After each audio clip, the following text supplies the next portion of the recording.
He really cares about India because he's pushing us to make significant investments. In a nutshell, it was a fantastic meeting with the Prime Minister.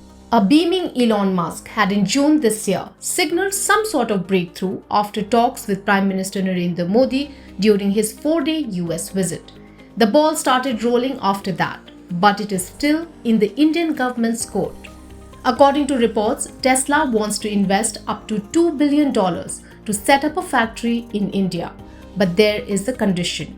The US automaker wants India to cut import duty on its vehicles to 15% for the first 2 years of operations. Currently, India imposes a 100% import duty on fully imported cars, with cost, insurance and freight value more than $40,000, and 70% on those costing less than the amount.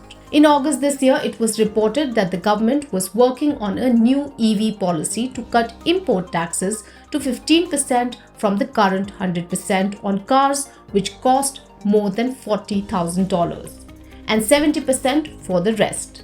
But it was in exchange for a commitment to local manufacturing. According to a national daily, Tesla is willing to invest up to $500 million if the government approves the reduced duty for 12,000 vehicles, and up to $2 billion if the concession is for 30,000 vehicles. Sources close to the Indian government suggest that the revised agreement may pave the way for Tesla vehicles to be available in the Indian market by the early next year. Additionally, the US firm is considering potentially boosting the procurement of auto parts from India to as high as $15 billion. Recent indications and government discussions with Tesla and Minister Goyal's visit to their California office suggest that the government is very keen to get Tesla to manufacture in India. There are also a lot of industry reports that suggest that the government is seriously considering most electric vehicle manufacturers to consider setting up manufacturing capabilities and facilities in India. The Indian government is pretty proactive, and I think they are really exploring all the possibilities, in terms of bringing the world number EV company, into India. And we have been seeing, that obviously the deal which government may be signing may not be for Tesla. It may be for the entire automotive players in India or across the globe, but I am sure whatever it would be, the government, it would be a perfect, step for building, the EV ecosystem in India. Sources suggest that Tesla's most economical model, priced at 25,000 euros or over 20 lakh rupees, will primarily be a two-door vehicle set for its debut in Germany. Following the launch in Germany, the same electric car is expected to be introduced in India, making Tesla's entry into the Indian market. This could be a game changer in the Indian market, especially if built locally.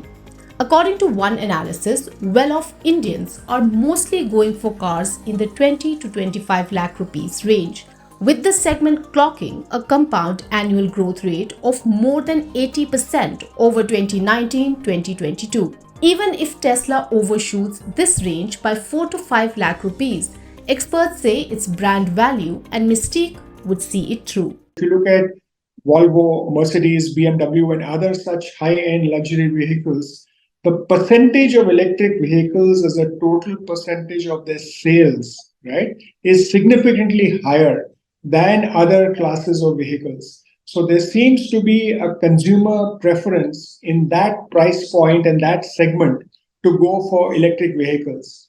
Also in other segments, the electric vehicle sales are increasing dramatically year on year, and therefore there's a consumer preference for electric vehicles. And if there are regulatory changes going forward, like happened when there was a forced conversion to CNG, then it might accelerate the penetration of electric vehicles going forward.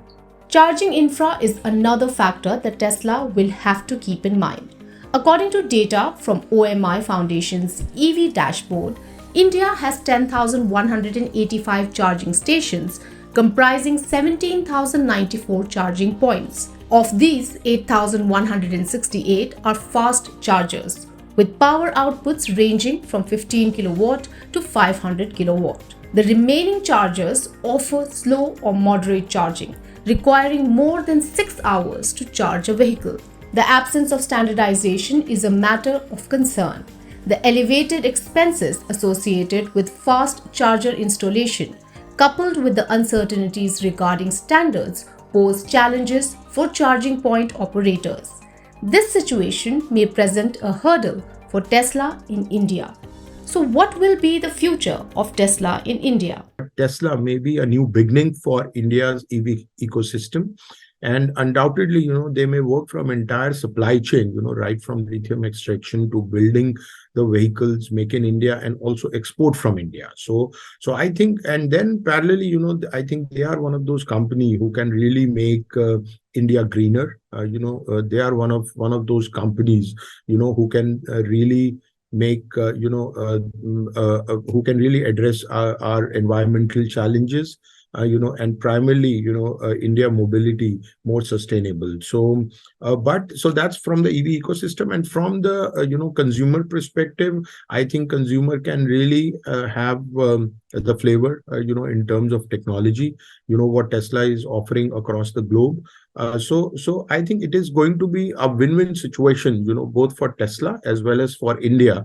And I would like to say that, obviously Tesla needs India to reach really volumes, because if they really want to be a big player, then they obviously need a market like India, which is the third largest market in the world today. And obviously India also needs Tesla, because it's not like that we don't have Indian players, but it's always good, if we get our supplier ecosystem developed, through players like this. Tesla's potential entry into the Indian market, with negotiations for both import and local production, may put the EV transition on a fast lane.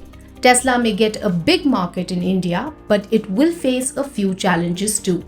Charging infrastructure standardization is one of them. Right now, the industry is waiting for the government's next move. If you like this video, share it and subscribe to Business Standard. For more news, views and insights, log on to www.business-standard.com. Do also follow us on YouTube, Twitter, Facebook, Instagram, Telegram and LinkedIn. He's moving from employee to employer. Business Standard.